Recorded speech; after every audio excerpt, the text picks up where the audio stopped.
نبی دا عمرہ دا گانا او کلمہ نبی دا عمرہ دا گانا اے پردھا پڑھے دا اے حسن نمانا او کلمہ نبی دا کلمہ نبی دا عمرہ دا گانا او کلمہ نبی دا عمرہ دا گانا اے پردھا پڑھے دا اے حسن نمانا او کلمہ نبی دا کلمہ نبی دا عمرہ دا گانا او کلمہ نبی دا عمرہ دا گانا اے پردھا پڑھے. بسم اللہ الرحمن الرحیم. رب اشرح لی صدری ویسر لی امری واحلل عقدۃ من لسانی یفقہوا قولی. الحمد للہ رب العالمین والصلاة والسلام علی رسولہ الکریم. اما بعد فاعوذ باللہ من الشیطان الرجیم. بسم اللہ الرحمن الرحیم. محمد الرسول اللہ والذین معه اشداء علی الکفار رحماء بینہم. آمنت باللہ صدق اللہ العظیم. ان اللہ وملائکتہ یصلون علی النبی یا ایہا الذین آمنوا صلوا علیہ وسلموا تسلیما. الصلاة والسلام علیکہ یا سیدی یا رسول اللہ. الصلاة والسلام علیکہ یا سیدی یا حبیب اللہ. الصلاة والسلام علیکہ یا سیدی یا خاتم النبیین وعلا آلکہ وَأَصْحَابِكَ يَا سَيِّدِي يَا خَاتَمَ الْمَعْصُومِينَ. مولا صلی وسلم دائما آبادا علی حبیبک خیر الخلق کلہم منزہ عن شریک فی محاسنہ فجوہر الحسن فیہ غیر منقسم. یا اکرم الخلق مالی من الوذ بہ سواک عند حلول الحادث الأعممی. محمد ذکرہ روح لأنفسنا محمد شکرہ فرد علی الأمم. محمد تاج رسول اللہ قاطبۃ محمد صادق الاقوال والکلم. یا رب صلی وسلم دائما آبادا علی حبیبک خیر الخلق کلہم. اللہ تبارک و تعالی جل جلالہ وعم نوالہ واتم برہانہ وعظم شانہ وجل ذکرہ وعز اسمہ کی حمد و ثنا اور حضور سرور کائنات مفخر موجودات زینت بزم کائنات دستگیر جہاں غم گسار زمان سید سروراں حامی بے کساں قائد المرسلین خاتم النبیین احمد مجتبی محبوب کبریا جناب محمد مصطفیٰ صلی اللہ علیہ وسلم کے دربار گوہربار میں ہدیہ درود و سلام عرض کرنے کے بعد وارثان منبر و محراب ارباب فکر و دانش نہایت ہی جلیل القدر علماء ذی وقار اور نہایت ہی معزز و محتشم سامعین حضرات، رب ذوالجلال کے فضل اور توفیق سے ہم تمام لوگ ماہ ربیع الاول شریف کے بابرکت ماحول میں عظیم ولی کامل کے قدموں کے زیر سایہ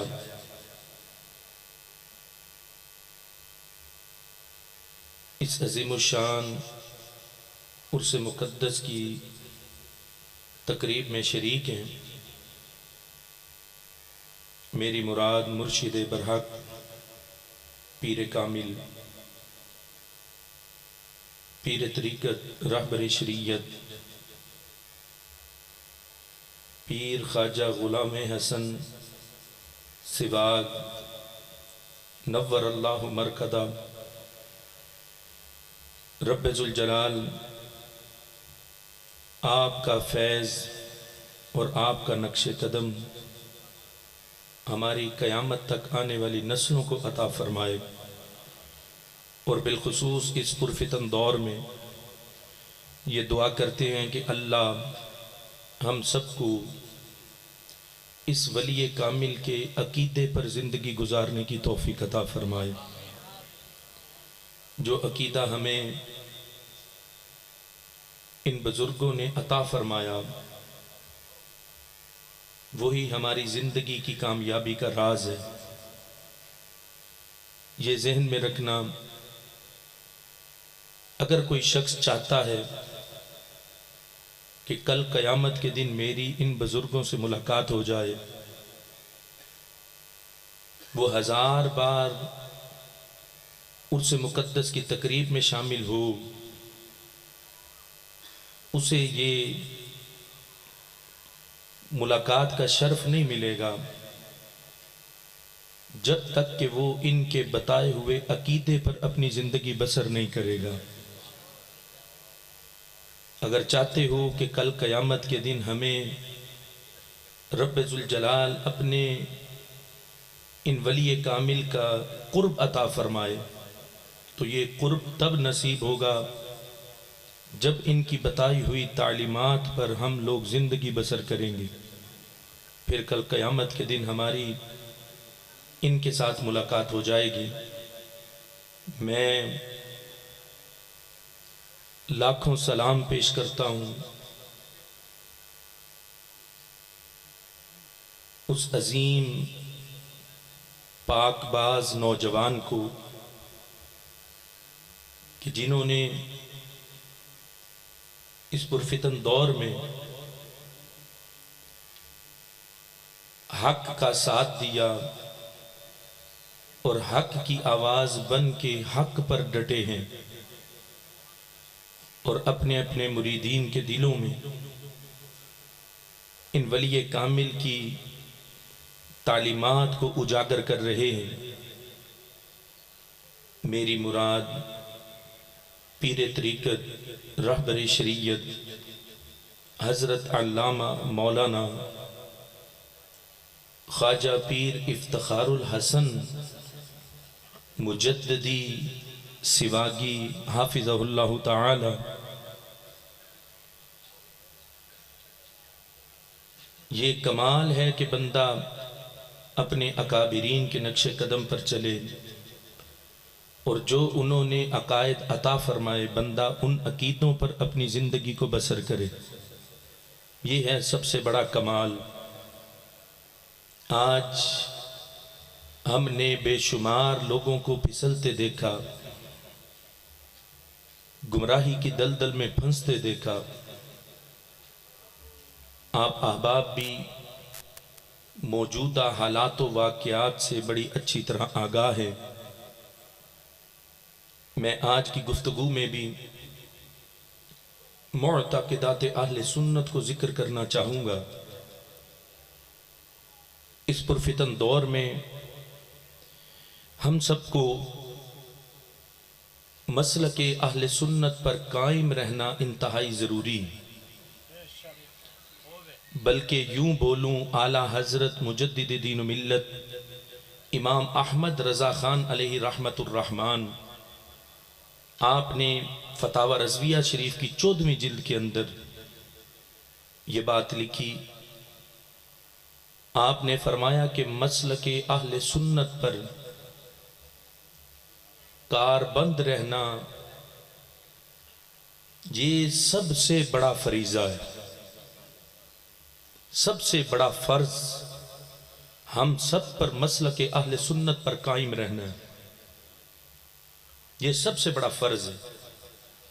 ہماری نمازوں کی قبولیت، ہمارے حجوں کی قبولیت، ہمارے روزے، ہمارے زکاتیں، ہمارے صدقات، سب کی قبولیت مسلک اہل سنت کے زیر سایہ۔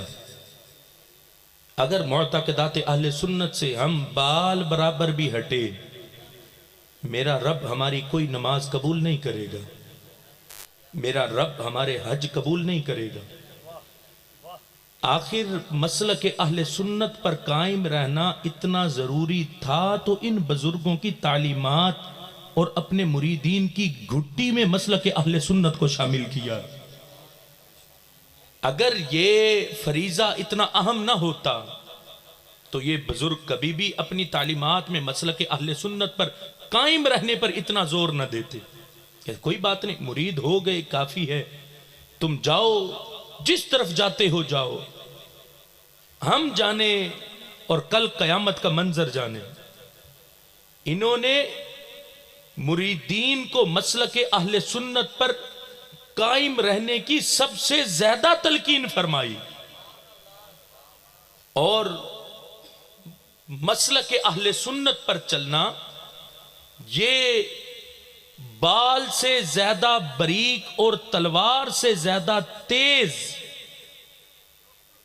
چیز پر چلنا ہے کہ بندہ اگر بال برابر بھی اس سے پھسلے گا تو دائیں بائیں خوارج اور روافظ کے گڑے ہیں، بندہ ان میں جا کے گرے گا، یا وہ خوارج میں گرے گا یا روافظ میں گرے گا۔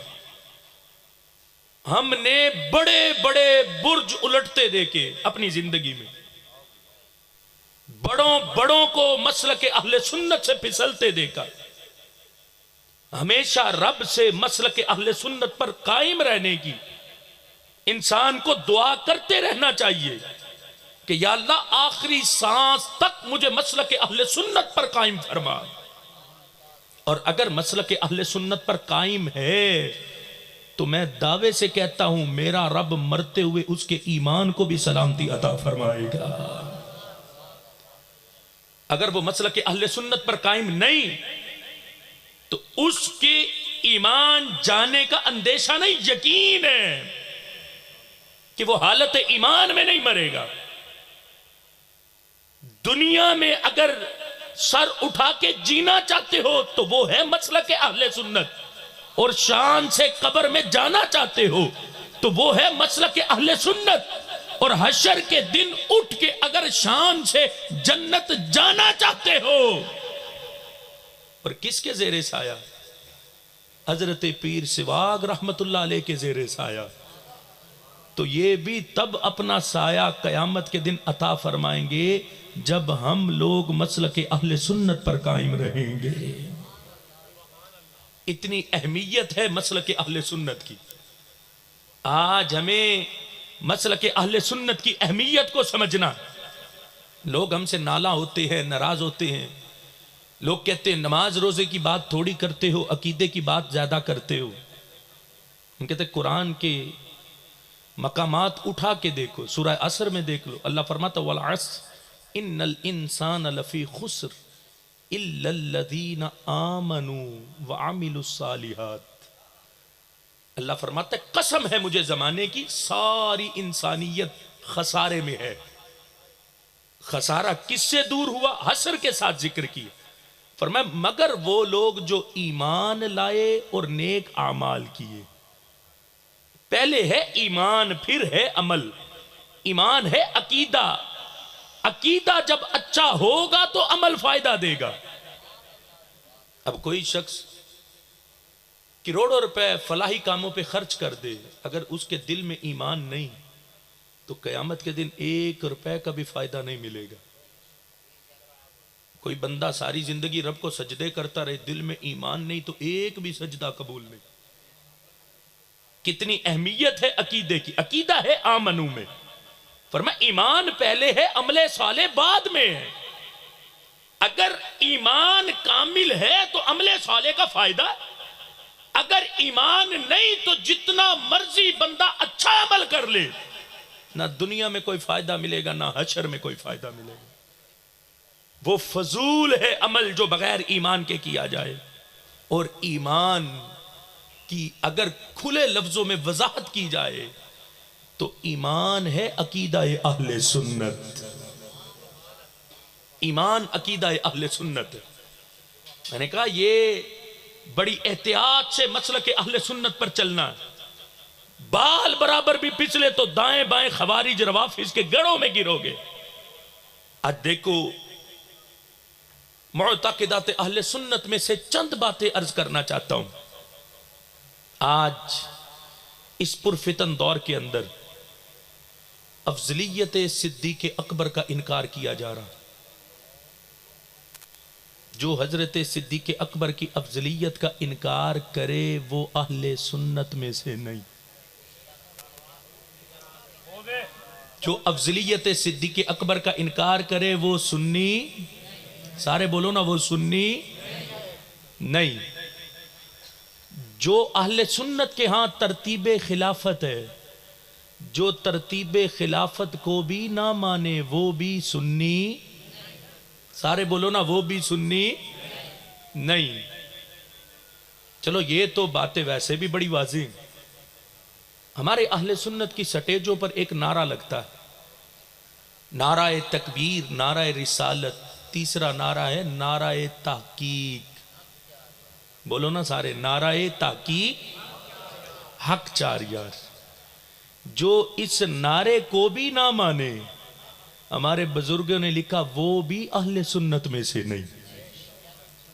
فرمایا وہ بھی سنی نہیں۔ جو صرف اس نعرے کو نہ مانے وہ سنی نہیں۔ ہمارے بزرگوں نے ہمیں یہ نعرے گھٹی میں عطا فرمائے۔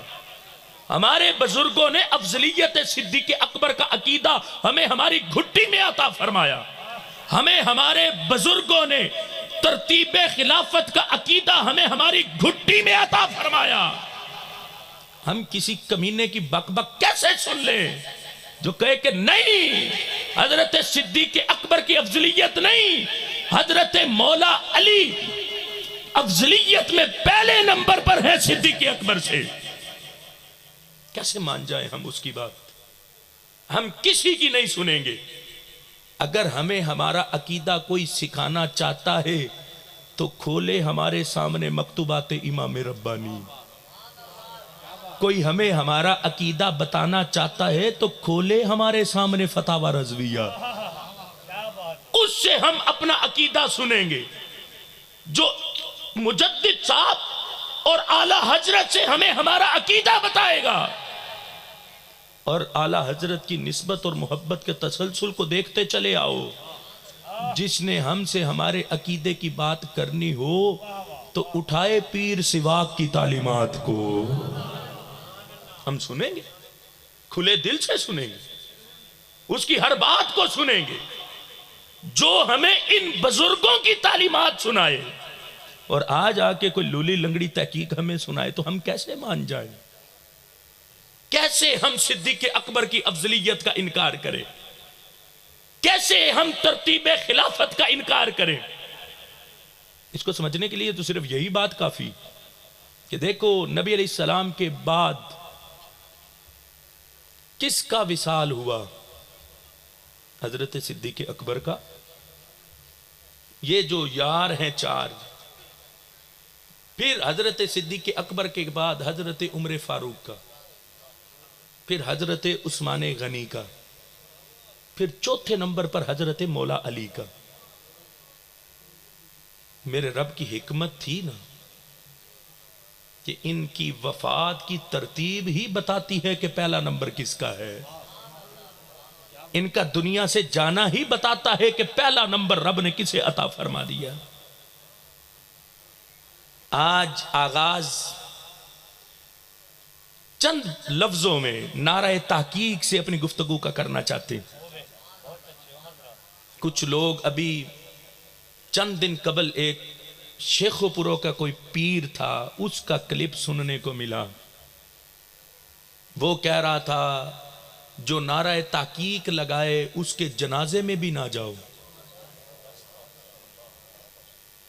یہ ہیں اہل سنت کا کھا کر اہل سنت کے خلاف بکنے والے. یہ لوگ ہیں. اب نام لو تو اسلام آباد تک بات جاتی ہے شیخو پورے سے نکل کر کہ کدھر کدھر نعرہ تحقیق کا انکار کیا جا رہا ہے. جو نعرہ ہمیں ہمارے بزرگوں نے ہماری نس نس میں اس کی محبت عطا فرمائی، آج اسی نعرے کا آج تک کھا کر اسی نعرے کا انکار کر رہے. اور ہمارے بزرگوں نے ہمیں یہ بتا دیا جو نعرہ تحقیق حق چار یار کا انکار کرتا ہے اس کمینے کا اہل سنت سے کوئی تعلق نہیں ہوتا ہے. وہ سنی نہیں، ہم اسے سنی ماننے کوئی تیار نہیں. جو نعرہ تحقیق حق چار یار کا منکر ہے وہ سنی نہیں. اس سے بڑی دلیل ہمارے پاس کیا ہوگی؟ آپ کو اگر نظر نہیں آتی تو میں نام بھی بتا دیتا ہوں. یہ ہے گولڑا کے تاجدار حضرت سیدنا پیر میرے علی شاہ رحمت اللہ علیہ، میرے منیر. میرے منیر اس کے اندر یہ بات لکھی. حضرت پیر میرے علی شاہ صاحب رحمت اللہ تعالی علیہ، آپ حضرت بابا فرید الدین گنج شکر رحمت اللہ علیہ کے عرس پر ہر سال پاک پتن جایا کرتے تھے. ہر سال پاک پتن شریف تشریف لے جاتے. تو آپ جاتے تو وہاں کے غیر مقلدین طبقہ بھی آپ کی انتظار پر ہوتا کہ حضرت آئیں گے تو ان پر سوالوں کی بوچھار کریں گے اور پھر حضرت کے سوالوں کے جواب سنیں گے. آپ جانتے پاک پتن شریف پر دربار شریف، ایسے تو اور کئی دربار ہیں لیکن پاک پتن شریف کے نام سے غیر مقلدیت کو ویسے بھی بڑی تکلیف ہے کہ وہاں بہشتی دروازہ جو کھلا ہے اس نعرے سے انہیں سب سے زیادہ تکلیف ہوتی. اور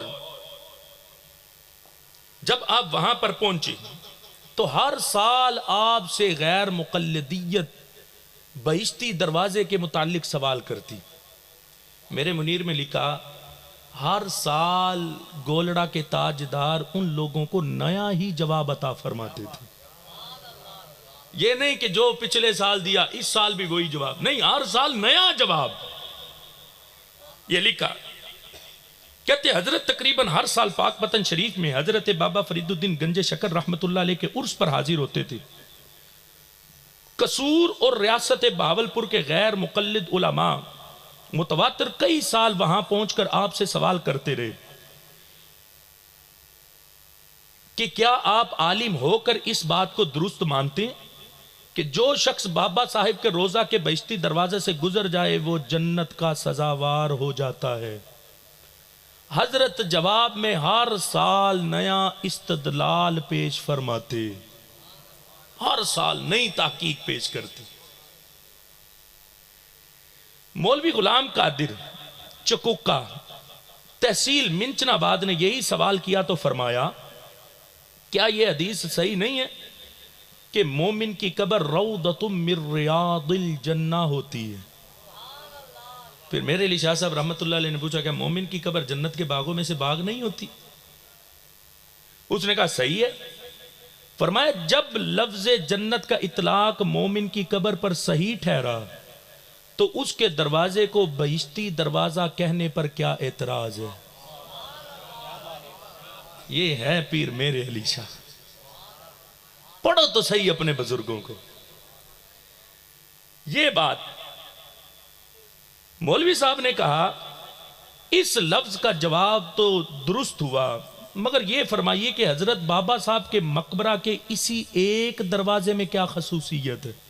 اور دروازے بھی تو ہے، صرف اس دروازے میں کیا خصوصیت ہے کہ اسے بہشتی دروازہ کہا جائے؟ آپ نے فرمایا، تاجدار گولڑا نے فرمایا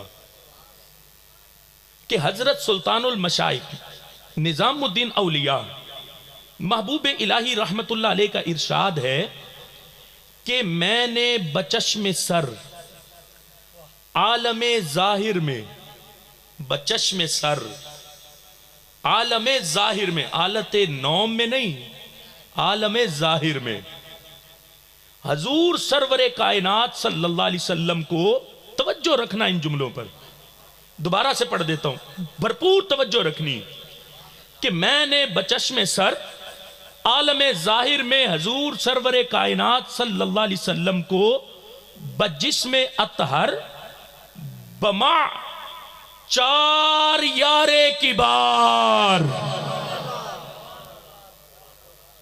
4 یارے کی بار، 4 یار جو ہم کہتے ہیں نعرہ تحقیق حق 4 یار، پیر میرے علی شاہ صاحب نے بھی لکھا، نبی علیہ السلام جسم اطہر کے ساتھ اکیلے نہیں، بما 4 یارے کی بار، جنہیں میرے آقا خود 4 یار فرما دے۔ اور میں نہیں کہہ رہا، پیر میرے علی شاہ کہہ رہے، اور کہا کس نے پیچھے؟ نظام الدین اولیاء نے، 4 یارے کی بار، صدیق اکبر، عمر فاروق، عثمان غنی، مولا علی رضی اللہ تعالی عنہم، فرمایا 4 یارے کی بار۔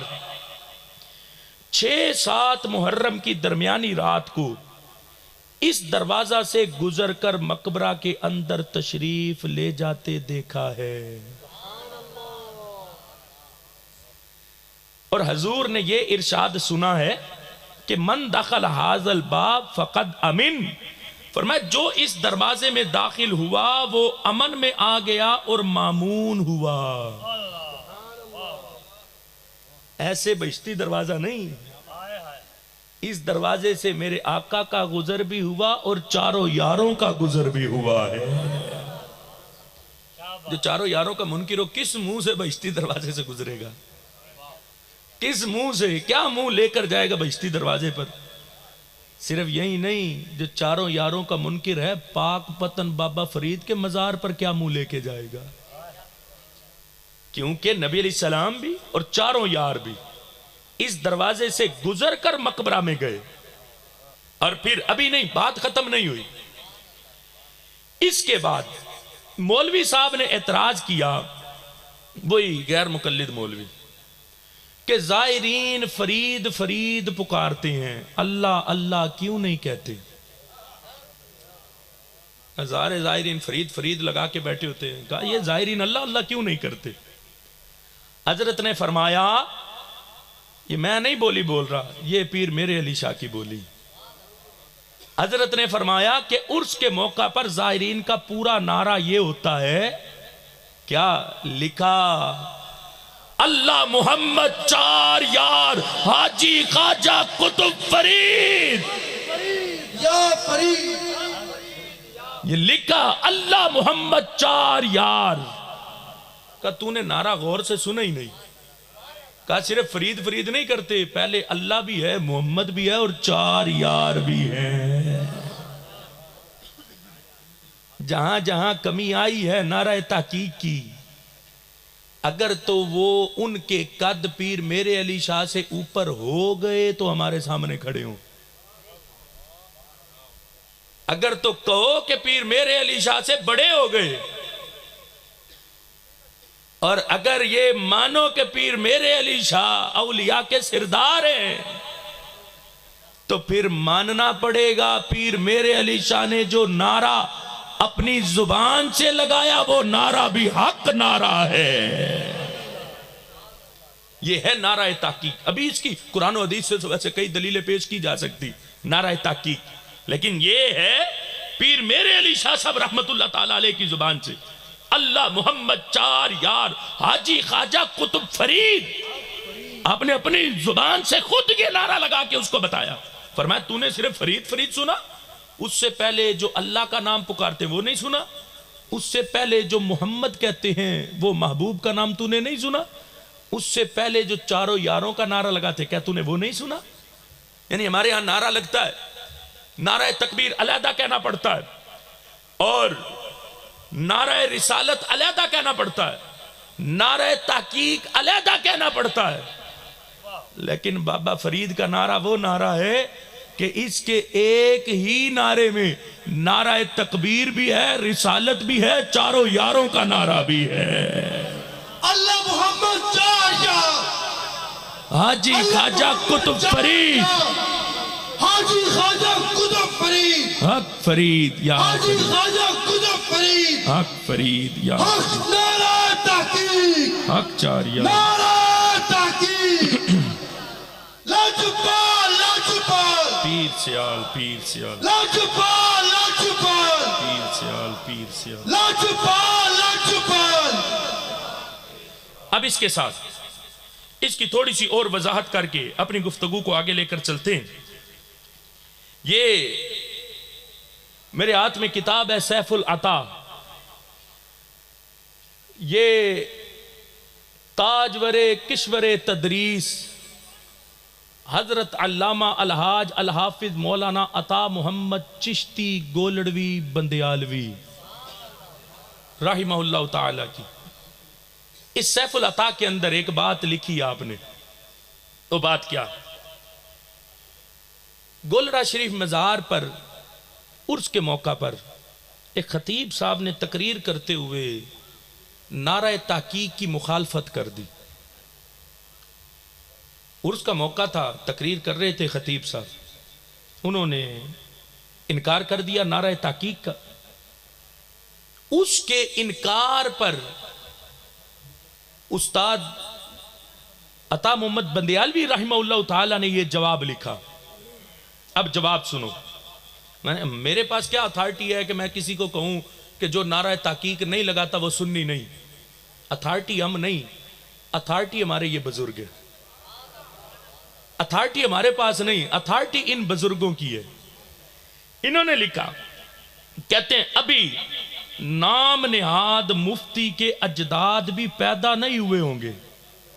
جس نے انکار کیا نا نعرہ تحقیق کا، کہ ابھی نام نہاد مفتی کے اجداد بھی پیدا نہیں ہوئے ہوں گے کہ اہل سنت یہ نعرہ لگاتے تھے، نعرہ تحقیق حق چار یار، اور کہتے یہ نعرہ اہل سنت کی علامت تھی،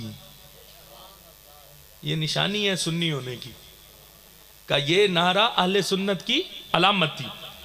لیکن مفتی مذکور یہ نعرہ لگانے سے منع کرتا ہے، جس سے معلوم ہوتا ہے کہ یہ بباطن رافضی ہے۔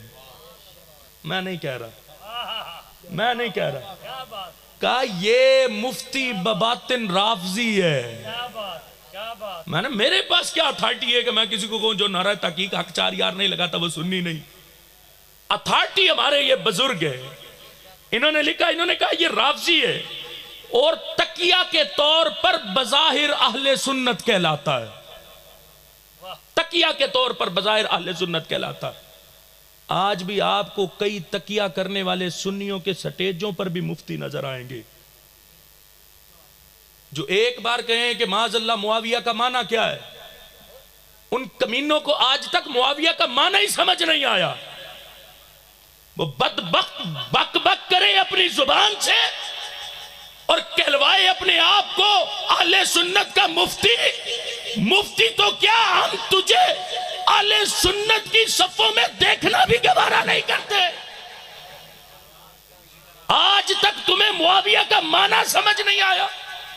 تحقیق اپنے پاس رکھو، یہی بدبختوں سمجھ لیتے کہ معاویہ کا نام وہ میٹھا نام ہے جو میرے آقا نے اپنی زبان سے لیا ہے۔ اس سے بڑھ کے اور دلیل کیا چاہیے حضرت امیر معاویہ کے پاکیزہ نام ہونے کی، کہ نبی علیہ السلام نے کتنی بار حضرت معاویہ کا نام اپنی زبان سے لیا، اور وہ آج کمینے تحقیقیں کریں کہ معاویہ کا معنی کیا، اور جب پکڑے جائیں تو پھر توبہ کرے تقیہ کرتے ہوئے، اور کچھ دنوں کے بعد ان کا پھر وہی بغض باطن ظاہر ہو جائے، اور پھر حضرت امیر معاویہ کے خلاف بک بک اہل سنت کی اسٹریٹجیوں پر شروع کر دے۔ کئی اپنے آپ کو مفتی کہلوانے والے کہتے ہیں نہیں نہیں ہم تو معاویہ نام نہیں رکھیں گے. کوئی اپنے بچے کا نام رکھتا ہے تو رکھتا رہے. کیسے عجیب اہل سنت کے اندر فتنے کھڑے ہو گئے. خدا کی قسم یہ وقت ہے دامن تھامنے کا ان جیسے حضرت پیر سواگ جیسے بزرگوں کا. اگر ایمان بچانا تو ان جیسے بزرگوں کا دامن تھامنا ہے, تب جا کے ہمارا ایمان بچے گا. اس پر جو مزید بحث آپ نے کی, جو اس مفتی نے جس وجہ سے منع کیا تھا, مفتی مذکور کی منع نعرہ پر دلیل یہ ہے کہ اس نعرہ سے یہ لازم ہے کہ 4 یار کے سوا کوئی صحابی حق پر نہیں. یہ اس نے کہا. اس نے کہا اس کا مطلب یہ ہے کہ یہی 4 حق پر ہیں, اس کے سوا کوئی حق پر نہیں.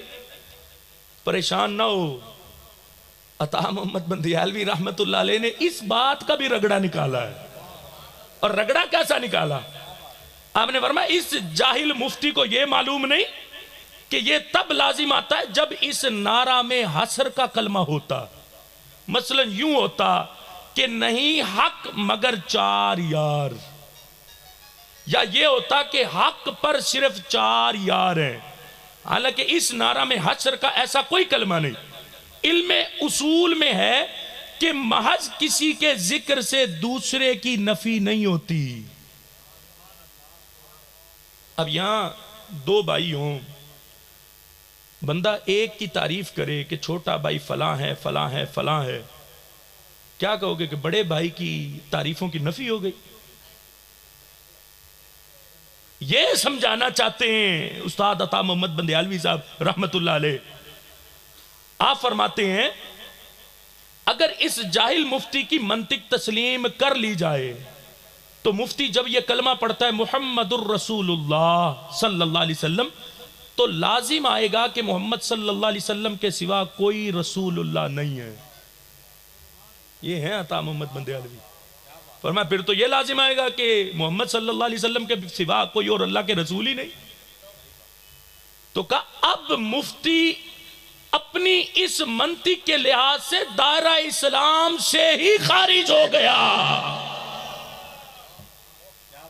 مفتی اپنا کلمہ کہاں سے بچائے گا پھر؟ تو اگر تو یہ اپنے خود سے باطن کو ظاہر کر کے نعرہ تحقیق کا انکار کرے گا. کہا ان سب خرابیوں کا سبب جہالت ہے, لہذا نعرہ تحقیق حق 4 یار سے کوئی منافق رافضی ہی منع کرے گا. 2 باتیں لکھی, 2 باتیں, وہ منافق بھی ہوگا رافضی بھی ہوگا. جو کہہ رہا تھا نعرہ تحقیق جو لگاتا ہے اس کے جنازے پہ نہ جاؤ, ہم کھلے دل سے کہتے ہیں جو نعرہ تحقیق کا منکر ہے ہم اہل سنت سے کہتے ہیں کہ اس کے جنازے پہ نہ جاؤ, اس سے کلام نہ کرو, اس سے پاس نہ بیٹھو. یہ بالکل وہی ہے جیسے کہ رافضی ہوتا ہے. اس پر بھی وہی حکم ہے جو اعلیٰ حضرت نے رافضیت کا حکم بیان کیا. نہ اس کے ساتھ قول جائز, نہ فعل جائز, نہ کھانا جائز, نہ پینا جائز. یہ بیمار ہو جائے تو اس کی عیادت بھی جائز نہیں, اور یہ مر جائے تو اس کا جنازہ بھی جائز نہیں, اور اسے مسلمانوں کے قبرستان میں دفنانا بھی جائز نہیں. پھر حکم سننا ہے تو سارا سنو. ایک نعرے کا انکار کرو گے تو اہل سنت سے نکلو گے. یہ نعرے ہمارے بزرگوں نے ایسے نہیں دیے, یہ اہل سنت کی نشانیاں ہیں. اب آپ ہو سارے اہل سنت, کیا ہمارا باپ کوئی نشانی چھوڑ جائے, ہم کہتے نہیں کچھ بھی ہو جائے میں اپنے باپ کی نشانی نہیں مٹنے دوں گا. ایسے کہتے ہو کہ نہیں کہتے؟ بولو نا سارے. باپ کی نشانی نہیں مٹنے دیتے نا, تو اپنے سنی ہونے کی نشانی کیسے مٹنے دیں گے؟ یہ تو ہماری نشانی ہے. اس لیے میں کہتا ہوں بولو بولو میرے یار, حق 4 یار, حق 4 یار, بولو بولو میرے یار. سارے بولو نا, بولو بولو میرے یار, 4 یار, حق 4 یار, بولو بولو میرے یار, 4 یار, حق 4 بولو بولو میرے یار. 4 یار, حق 4 یار. ہم مر تو جائیں گے لیکن اپنے اکابرین کی نشانی کو نہیں مٹنے دیں گے۔ جو نعرہ ہمیں تاجدار گولڑا نے سکھایا، جو نعرہ ہمیں پیر سواگ نے سکھایا، جو نعرہ ہمیں اعلیٰ حضرت نے سکھایا، یہیں تک بات ختم نہیں ہوتی، وقت کے دامن میں گنجائش نہیں۔ یہی نعرہ تو ہمیں حضرت مجدد الفسانی نے بھی سکھایا ہے۔ جس خطیب نے جمعے میں خلفائے راشدین کا نام نہیں لیا تھا، آپ نے اسے خبیث فرمایا تھا۔ فرمایا یہ خبیث ہے جس نے خلفائے راشدین کا نام جمعے کے خطبے میں نہیں لیا۔ یہ ہیں ہمارے اکابرین، اور رب کے فضل سے ہم اپنے اکابر کی نشانیوں کو کبھی نہیں مٹنے دیں گے۔ خون دل دے کے نکھاریں گے رخ برگ گلاب، ہم نے گلشن کے تحفظ کی قسم کھائی ہے۔ ہمارے سر کا تاج وہی ہے جو عقائد اہل سنت میں کھڑا ہے، اور جو عقیدہ اہل سنت سے پھسلا ہے، چاہے جتنا بڑا اپنے آپ کو مفتی ہی کیوں نہ کہے، ہم جوتے کی نیوک کے نیچے رکھتے ہیں اسے۔ اور اگر مفتی بھی نہیں ہے، عام بندہ اور پیر سواگ کا سچا مرید ہے اور عقیدہ اہل سنت پہ کھڑا ہے عام سا بندہ، رب کے فضل سے وہ بھی ہمارے سروں کا تاج ہے۔ اسی لیے ان کو سمجھنا ہے ہمیں۔ ہم تو آج چھوڑتے جا رہے ہیں، ہم کہتے ہیں نہیں نہیں یہ کون سی بڑی بات ہے، خیر یہ نعرہ تحقیق کا انکار ہوا تو پھر کیا ہو گیا۔ ظالموں، انہوں نے ہماری اکابرین کی نشانی پر حملہ کر دیا، وہ ہمارے بزرگوں کی نشانیوں کو مٹانا چاہتے ہیں، اور جس دن یہ نقش ہمارے دل سے مٹ گئے، سمجھ جانا اس دن مسلک اہل سنت کا کچھ نہیں رہے گا۔ لیکن وہ لوگ خواب غفلت میں ہیں جو کہتے ہیں مسلک اہل سنت کی نشانیوں کو مٹائیں گے۔ قیامت تک جس مسلک کا نعرہ لگتا رہے گا، رب کے فضل سے وہ پوری دنیا میں صرف مسلک اہل سنت ہے۔ باقی ساروں کو تو وجود ہی بعد میں ہوا، یہ تو بیچارے پیدا ہی بعد میں ہوئے، جو بعد میں آئے وہ مریں گے بھی پہلے۔ اس کو وجود خود صفہ کی یونیورسٹی میں آمینہ کے لال نے عطا فرمایا ہے، اور یہ مسلک تا قیامت چلتا رہے گا۔ بلکہ صرف قیامت کے دن، صرف دنیا میں نہیں، قیامت کے دن بھی رب کے فضل سے یہی چاروں یاروں کا نعرہ ہی چلتا رہے گا۔ کیا آپ ساروں کا حوض کوثر سے جام پینے کا ارادہ ہے نا؟ ساروں کا ارادہ ہے نا کہ حوض کوثر کے جام ساروں کو ملے، کہ وہی تو میٹھا پانی ہے حوض کوثر کا جو آمینہ کے لال کے ہاتھوں سے ہمیں ہمارا رب عطا فرمائے گا، اور ہر سنی تڑپتا ہے حوض کوثر کے جام کے لیے۔ تو یہ شرح علامہ زرقانی مواہب الدنیا پر اس کی 12ویں جلد کے اندر یہ حدیث پاک لکھی، صفحہ نمبر 313 پر، صفحہ بھی 313 بدری نسبت سے، صفحہ بھی 313 اور جلد بھی 12ویں کی نسبت سے۔ اب سنو اس کے اندر بات کیا ہے، آمینہ کے لال نے فرمایا کیا ہے۔ حضرت انس رضی اللہ تعالی عنہ اس حدیث پاک کے راوی کہتے ہیں نبی پاک صلی اللہ علیہ وسلم نے ارشاد فرمایا لحودی اربعۃ ارکان، نبی علیہ السلام نے فرمایا میرے حوض کے 4 کونے ہیں۔ توجہ ہے نا، نبی علیہ السلام نے فرمایا میرے حوض کے 4 کونے ہیں۔ فرمایا الاول بیدی ابی بکر الصدیق، فرمایا پہلا کونا حوض کوثر کا میں نے اپنے ابو بکر کو عطا فرما دیا ہے، پہلا کونا حضرت صدیق اکبر کا۔ فرمایا والثانی بیدی عمر الفاروق، فرمایا دوسرا کونا حضرت عمر فاروق کا۔ والثالث بیدی عثمان ذی النورین، فرمایا تیسرا کونا عثمان غنی کا۔ والرابع بیدی علی ابن ابی طالب، فرمایا چوتھا کونا حضرت علی کا ہے۔ پہلا کونا صدیق اکبر کا، دوسرا عمر فاروق کا، تیسرا عثمان غنی کا، چوتھا حضرت مولا علی کا۔ ان میں سے ہر ایک اپنے اپنے کونے پہ کھڑا ہوگا۔ اب جو خارجی ہے وہ سوچے گا کوئی بات نہیں، ایک کونا تو ابو بکر کا ہے، علی کا بغض ہے تو پھر کیا ہوا، ابو بکر کے کونے پہ جا کے پانی پی لوں گا۔ جو رافضی ہے وہ کہے گا ابو بکر اور عمر کا بغض ہے تو کیا ہوا، میں جا کے علی والے کونے سے پانی پی لوں گا۔ ایک کونا تو علی کا ہے، وہاں سے جا کے پانی پی لوں گا۔ خارجی سوچے گا ایک کونا تو صدیق اکبر کا ہے، میں اس کونے سے جا کے پانی پی لوں گا۔ لیکن سنی ان دونوں میں سے کوئی بات نہیں سوچے گا کہ پانی کہاں سے مجھے ملے گا۔ رب کا فضل ہے، چاروں کونوں پہ جس کونے پہ بھی جائے گا حوض کوثر کا جام میرا رب اسے بھر بھر کے عطا فرمائے گا۔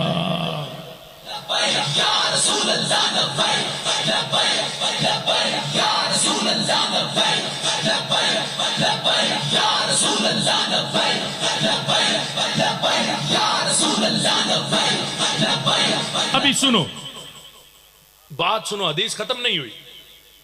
نبی پاک صلی اللہ علیہ وسلم نے فرمایا فمن کان محبا لابی بکر مبغضا لعمر لا یسقیہ ابو بکر۔ میرے نبی علیہ السلام نے فرمایا جو ابو بکر سے پیار کرتا ہوگا اس کے سینے میں حضرت عمر کا بغض ہوا تو حضرت ابو بکر صدیق اسے کبھی بھی پانی نہیں دیں گے۔ فرمایا صدیق اکبر اسے کبھی بھی پانی دیں گے۔ فرمایا ومن کان محبا لعلی مبغضا لعثمان لا یسقیہ علی۔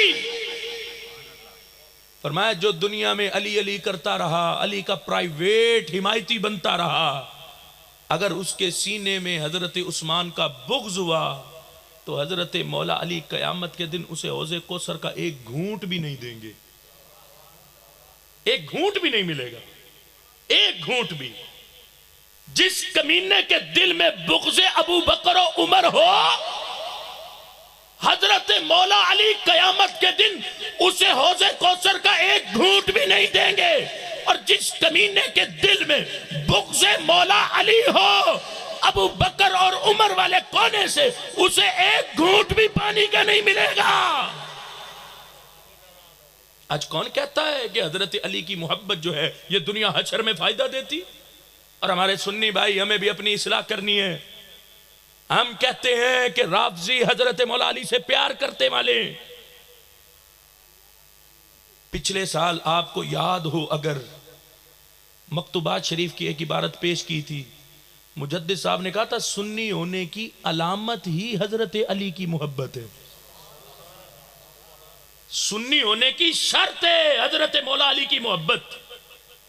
اور اگر یہ اپنی شرط ہی غیروں کو دے دو،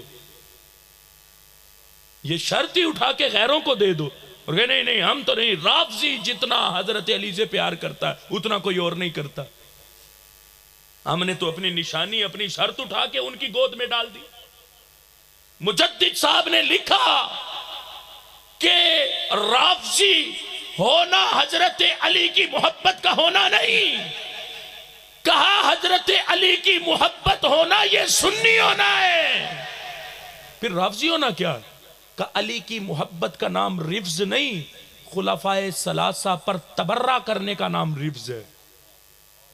آج کے بعد ہرگز نہ کہنا کہ رافضی حضرت مولا علی سے پیار کرنے والا ہے، وہ کمینہ تینوں خلفاء سے بغض رکھنے والا ہے اس لیے اسے رافضی کہا جاتا ہے، اور جو حضرت علی سے پیار کرے اسے تو دنیا میں سنی کہا جاتا ہے۔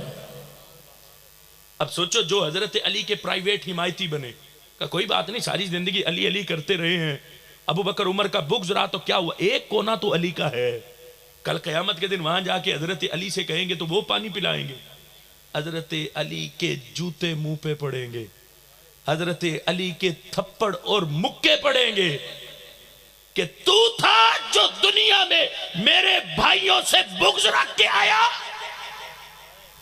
تو تھا جو ابو بکر و عمر کو گالیاں دیتا تھا، آج میں تجھے ایک گھونٹ بھی پانی کا نہیں دوں گا۔ پانی ملے گا کسے؟ ابو بکر والے کونے پہ جاؤ پھر بھی حوض کوثر کا جام ملے گا، عمر والے کونے پہ جاؤ پھر بھی حوض کوثر کا جام ملے گا، عثمان والے کونے پہ جاؤ پھر بھی حوض کوثر کا جام ملے گا، اور حضرت مولا علی والے کونے پہ جاؤ پھر بھی حوض کوثر کا جام ملے گا۔ کیونکہ سنی ہے جو چاروں یاروں سے پیار کرتا ہے. ہمیں سمجھنا ہے معتقدات اہل سنت کو. اپنے عقیدے بچائیں. نمازیں، روزے، حج، زکاتیں، صدقات و خیرات سب کچھ کی قبولیت مسلک اہل سنت پر ہے. اگر مسلک اہل سنت سے ہٹ گئے کوئی عمل بھی میرے رب کی بارگاہ میں قبول نہیں.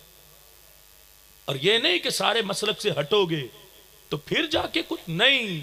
صرف اور صرف اگر حضرت صدیق اکبر کی افضلیت کا انکار کر دیا تو پھر بھی میرا رب نہ نماز قبول کرے گا، نہ روزہ، نہ حج، نہ زکوٰۃ، نہ کوئی عمل، کچھ بھی قبول نہیں ہوگا اس شخص کا جس نے صرف حضرت صدیق اکبر کی افضلیت کا انکار کر دیا. ہمیں سمجھنا ہے اتنا اہم عقیدہ ہے اہل سنت کا. اعلی حضرت مجدد دین و ملت امام احمد رضا خان علیہ رحمت الرحمن آپ نے فتاوی رضویہ شریف کے اندر اس بات کو بڑی وضاحت کے ساتھ ذکر کیا. فتاوی رضویہ شریف کی 15ویں جلد کے صفحہ نمبر 283 پر. اب بات کیا ہے؟ وہ بات بڑی توجہ سے سننی.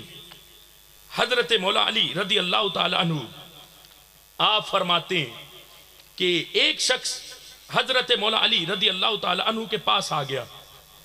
یہ 683 صفحے پر یہ بات موجود ہے. ایک شخص حضرت مولا علی رضی اللہ تعالیٰ عنہ کے پاس آ گیا اور وہ حضرت علی کا پرائیویٹ حمایتی تھا. پرائیویٹ حمایتی تھا، صرف علی علی کرتا تھا. حضرت علی کے پاس آیا اور آ کر کہنے لگا اے علی انت خیر الناس. کہ علی آپ لوگوں میں سب سے اچھے. تعریف کر رہا تھا حضرت علی کی. حضرت علی بھی کہتے کوئی بات نہیں، تعریف کی ہے تو پھر کیا ہو گیا. اس نے کہا علی انت خیر الناس، آپ لوگوں میں سب سے اچھے. حضرت علی نے جب یہ بات سنی تو حضرت علی نے کہا اے شخص یہ بتا کیا تو نے نبی علیہ السلام کو دیکھا؟ اس نے کہا نہیں دیکھا. حضرت علی نے پوچھا، دوسرا سوال کیا، کہا کیا تو نے ابو بکر و عمر کو دیکھا؟ اس نے کہا نہیں دیکھا.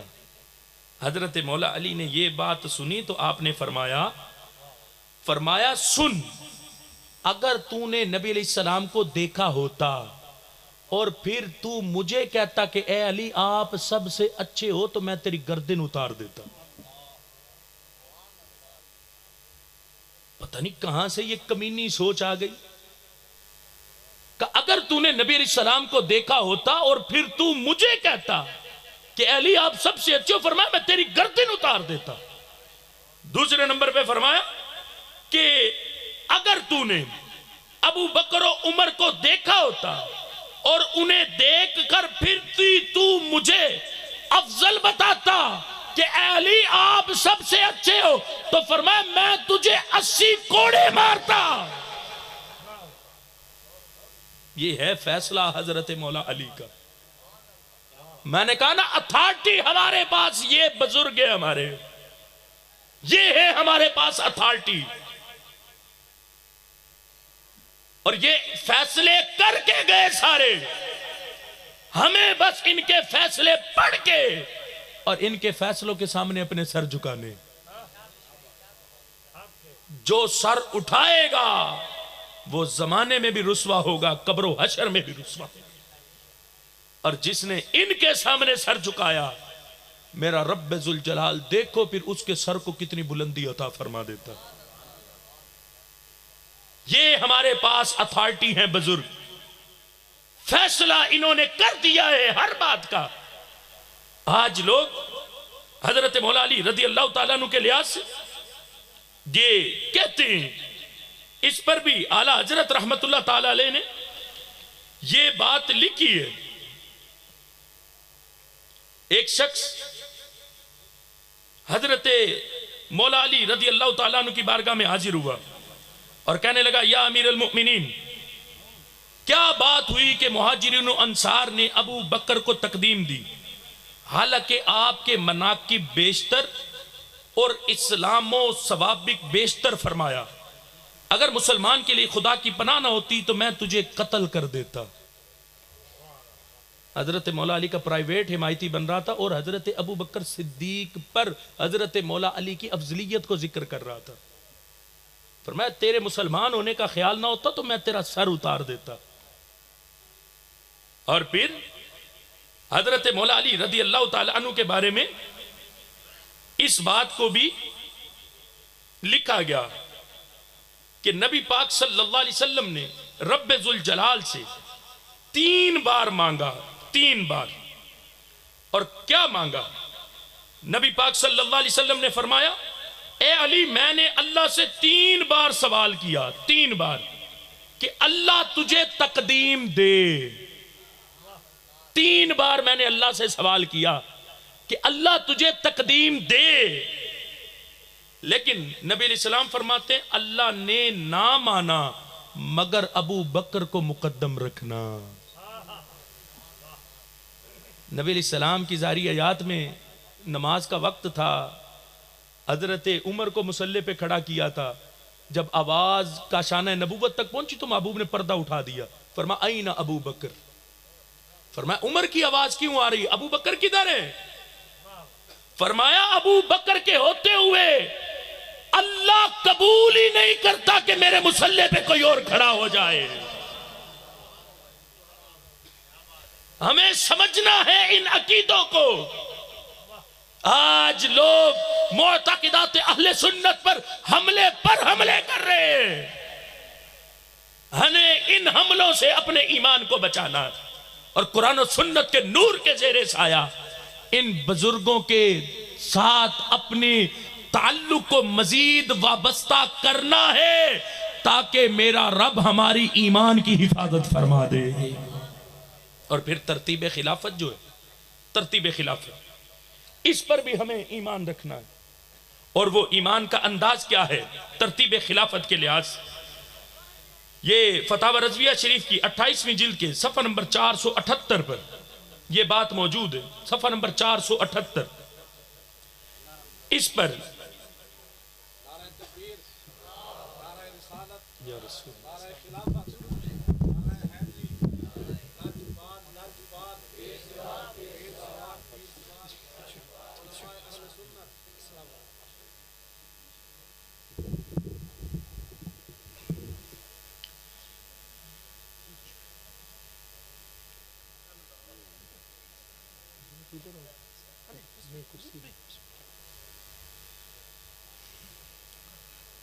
میں اپنی بات کو مزید اختصار کرتے ہوئے چند باتیں عرض کر کے اپنی گفتگو کو ختم کرنا چاہوں گا.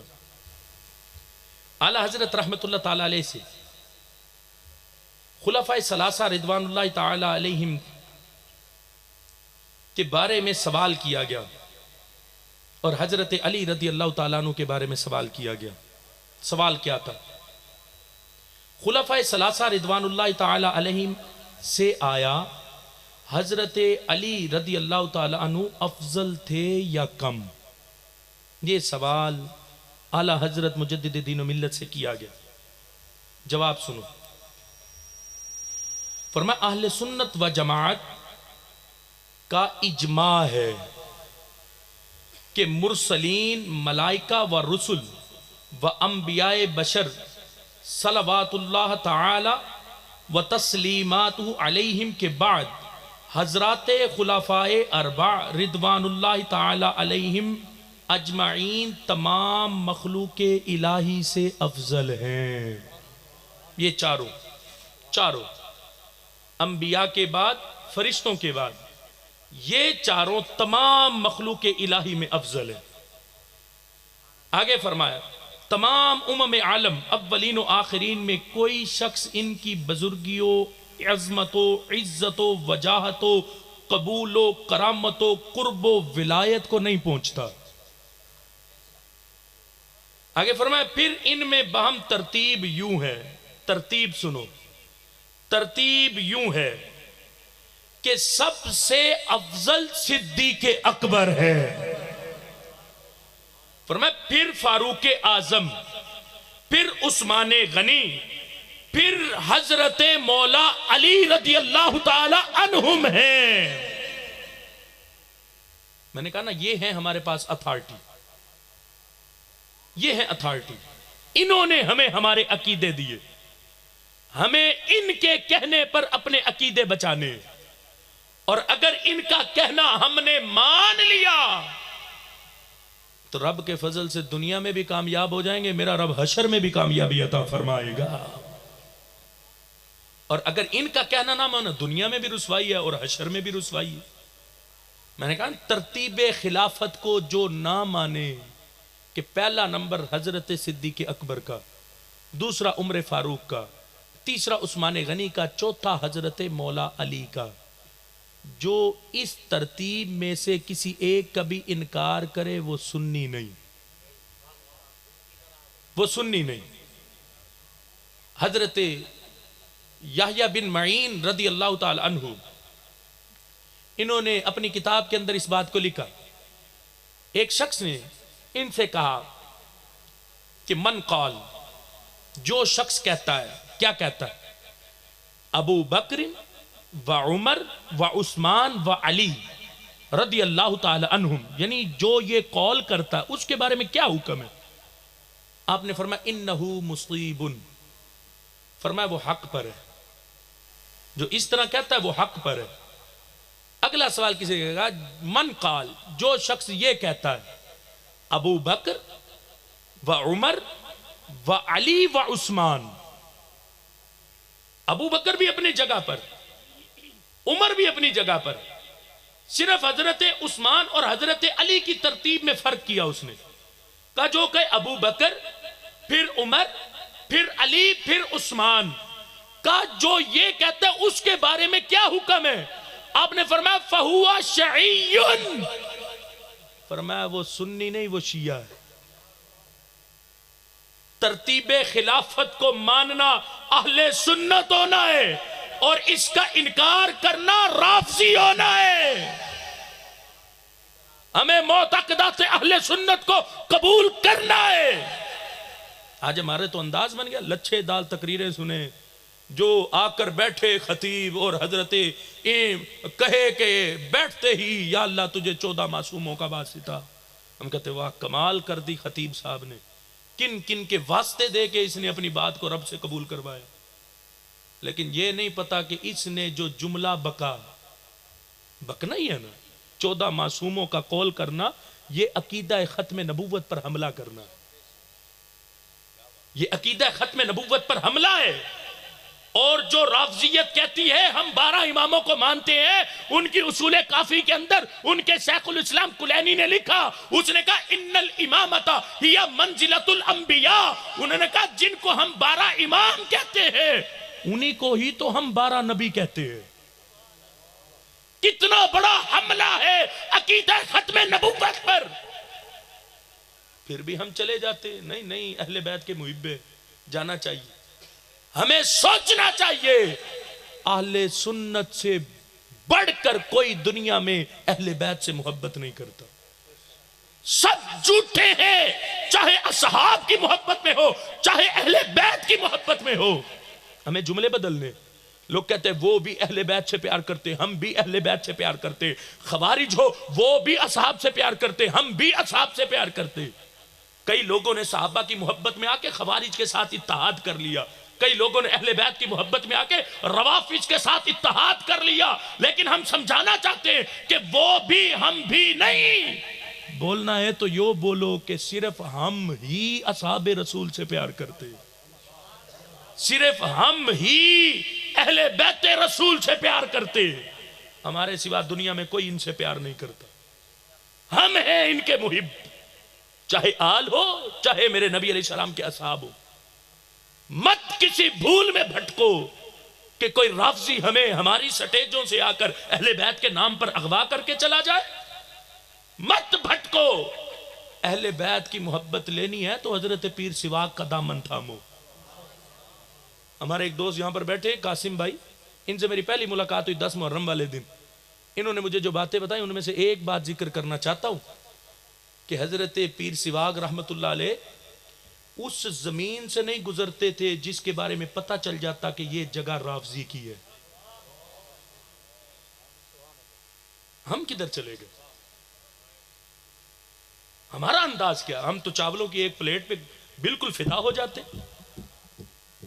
ایسی چاولوں کی پلیٹ سے بندہ بھوکا مر جاتا تو اچھا تھا، کم از کم کل قیامت کے دن رب کو جواب تو دے پاتا کہ یا اللہ ایک طرف موت تھی، ایک طرف وہاں کے چاولوں کی پلیٹ تھی جہاں تیرے خلفائے محبوب کے خلفائے ثلاثہ کو بقا جا رہا تھا، جہاں کائنات کی ماں حضرت صدیقہ رضی اللہ تعالی، حضرت عائشہ رضی اللہ تعالی عنہا پر تبرہ کیا جا رہا تھا.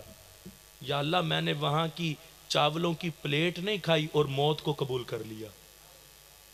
میں ان علماء کی موجودگی اور ان ولی کامل کے قدموں میں بیٹھ کر دعوے سے کہہ رہا ہوں، اس غیرت پر میرا رب اس بندے کو جنت عطا فرمائے گا. غیرت رکھو تو صحیح اپنے اندر. جو کتے خلفائے ثلاثہ کو بکیں ہم ان کے ساتھ بیٹھ جائیں، یہ کیسے ہو سکتا ہے؟ کنز الامال کے اندر نبی علیہ السلام کا واضح فرمان ہے. نبی پاک صلی اللہ علیہ وسلم نے فرمایا نہ ان کو پانی پلاؤ نہ ان کو کھانا کھلاؤ،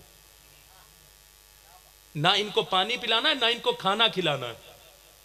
اور بخاری کے اندر وہ بھی مقام ہے کہ کتے کو پانی پلانے پر بھی میرے رب نے جنت عطا فرما دی. سمجھو اس بات کو، کتے کو پانی پلاؤ تو جنت مل جاتی. تو ان کے بارے میں حدیث میں آیا کہ ان کو تم نے پانی بھی نہیں پلانا، تو مطلب سمجھو نا کتے بھی ان سے اچھے. ہمیں سمجھنا ہے، ہمیں اصحاب رسول صلی اللہ علیہ وسلم کی غیرت رکھنی ہے، ہمیں اہل بیت اطہار کی غیرت رکھنی ہے. یہ ایسے لوگ ہیں جو یہود سے بھی بدتر ہیں، جو اہل سنت کی، جو مسلمانوں کی صفوں میں کھڑے ہو کے معتقدات اہل سنت اور مسلمانوں کے اعتقاد پر حملے کر کے معاذ اللہ انہیں کفر کی دلدل میں دھکیلنا چاہتے. ہمیں سمجھنا ہے اس حقیقت کو. ایسے نہیں کہ ہم یہاں بیٹھے ممبروں پر کلپ رہے آپ کے سامنے کہ خدا را بچاؤ اپنے ایمانوں کو، بچاؤ اپنے ایمانوں کو. ان کے بدبخت ذاکرین تو دیکھو، وہ شہنشاہ نقلی جو ہے وہ کہتے ہیں ہم ڈنکے کی چوٹ پہ کہتے ہیں، ہم کھلے سینے سے کہتے ہیں ہم مولا علی کو انبیاء سے افضل مانتے. یہ فتاوی رضویہ ہے. اعلی حضرت نے فرمایا ہے کہ جو کسی غیر نبی کو نبی پر فضیلت دے وہ بندہ کافر ہے. کافروں کے پاس بیٹھ کے بندہ لذت محسوس کرے، اپنا ایمان کہاں سے بچائے گا؟ ہمیں اپنا ایمان بچانا ہے. کائنات میں ہمارا سب سے قیمتی اثاثہ ہمارا ایمان ہے. آپ سمجھے شاید دولت ہے، شاید مال ہے، شاید گاڑی ہے، شاید ہمارا گھر ہے، چاہے ہماری 10 مرلے کا بلڈنگ ہے، یہ قیمتی اثاثہ. علماء بیٹھے ان سے پوچھو کائنات میں انسان کے لیے انسان کا سب سے قیمتی اثاثہ ایمان ہے. اور ایمان کیا ہے؟ وہ ہے اہل سنت ہونا. اہل سنت کے سوا کسی کے پاس ایمان نہیں. ایمان ہے اہل سنت ہونا. تو کیا اثاثہ ہوا ہمارے پاس؟ ہمارے پاس دنیا کا سب سے قیمتی اثاثہ اہل سنت ہونا. تو اپنے اثاثے کو بچانا ہے ہم نے.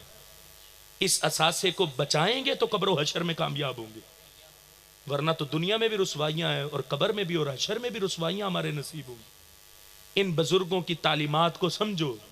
اور بالخصوص میں ایک بار پھر مرد حر، مرد مجاہد، نوجوان قیادت جو وارث ہیں علوم حضرت پیر سواک کے، بلکہ ایک اور جملہ بھی مجھے کہنے دو، جو حضرت پیر سواک کی غیرت کے بھی وارث ہے. پیر طریقت رہبر شریعت حضرت علامہ مولانا پیر خواجہ افتخار الحسن شاہ نقشبندی مجددی زیدہ شرف ہوں.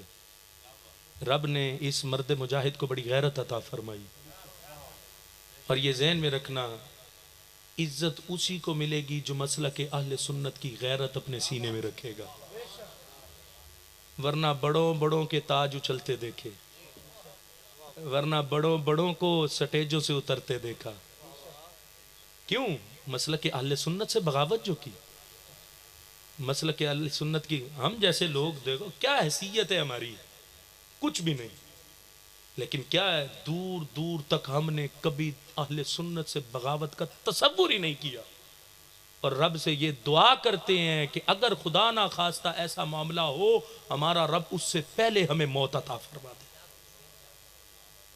جس نے بھی مسلک اہل سنت کی غیرت رکھی میرے رب نے اس کا سر فخر سے بلند فرما دیا، اور جس نے اہل سنت سے بغاوت کی دنیا میں بھی رسوا ہوا، دنیا دیکھ رہی رسوا ہوتا، اور نہ جانے قبر و حشر کے معاملات پھر کیا ہوں گے، وہ اگلے معاملات ہیں۔ رب ذوالجلال ہم سب کو قرآن و سنت کے نور کی سمجھ عطا فرمائے۔ جی میں اپنی گفتگو کو اسی بات پر ہی ختم کر رہا ہوں، ابھی کافی باتیں آپ سے اور کرنی تھی، لیکن انشاءاللہ پھر میرے رب نے موقع دیا تو آپ احباب کے سامنے اس سے آگے کی گفتگو کو ذکر کریں گے۔ صرف ایک ہی بات ہے کہ اپنے دل میں مسلک اہل سنت کی غیرت پیدا کر۔ ہر شخص اپنے مسلک سے وفا کر کے جی رہا ہے، ہم کیوں بے وفا ہوئے اپنے مسلک سے؟ ہر شخص اپنے مسلک کا وفادار ہے، ہم میں اپنے مسلک کے وفادار نہیں، کبھی کسی کی طرف کبھی کسی کی طرف، کبھی کدھر تو کبھی کدھر۔ اپنے دل میں اپنے دماغ میں مسلک اہل سنت کی غیرت کو بٹھا لو، اپنی آنے والی نسل کو گھٹی میں مسلک اہل سنت دے دو، تو انشاءاللہ ویسے کوئی ختم نہیں کر سکتا مسلک اہل سنت کو۔ میں نے کہا نا، جس کی بنیاد صفہ کی یونیورسٹی میں آمینہ کے لال نہیں رکھی ہو تو اس کو ختم کون کر سکتا ہے؟ تا قیام قیامت مسلک اہل سنت ہی تابندہ اور روشن رہے گا، اور ہمارا رب ہم سب کو مسلک اہل سنت پر زندگی گزارنے کی توفیق عطا فرمائے۔ وآخر دعوایا ان الحمدللہ رب العالمین۔